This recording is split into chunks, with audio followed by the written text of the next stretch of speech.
رواں سال 1,79,210 پاکستانی فریضہ حج ادا کر سکیں گے۔ درخواستوں کی وصولی 18 نومبر سے شروع ہوگی۔ حج پالیسی 2025 کے تحت 12 سال سے کم عمر بچوں کو حج کرنے کی اجازت نہیں ہوگی۔ وفاقی وزیر برائے مذہبی امور نے حج پالیسی 2025 کا اعلان کر دیا ہے۔ سرکاری اور نجی اسکیم کے تحت کوٹہ 50% مقرر کیا گیا ہے۔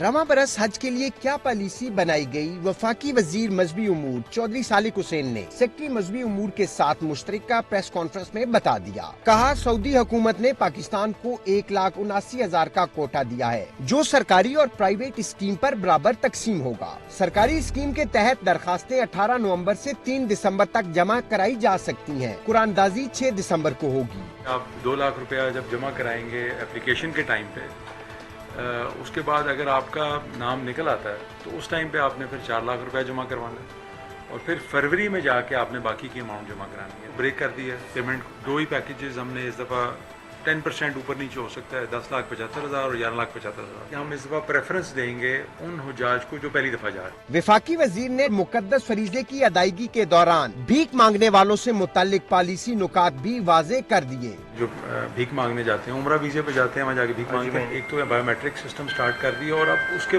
پیچھے جا رہے ہیں ایک سٹیپ پیچھے، کہ جس کمپنی کے تھرو وہ لوگ عمرے پہ گئے ہیں اب ان کے اوپر کریک ڈاؤن کیا جا رہا ہے۔ پالیسی کے تحت 12 سال سے کم عمر بچوں کو حج کی اجازت نہیں۔ کم از کم ایک گروپ میں 2,000 عازمین جبکہ 100 حجاج کے ساتھ ایک معاون ہوگا۔ حکومت دوران حج وفات پانے والوں کے لواحقین کو 20 لاکھ روپے جبکہ زخمیوں کو 10 لاکھ دے گی۔ کیمرہ مین محمد نواز کے ساتھ عثمان جاوید ملک، سما، اسلام آباد۔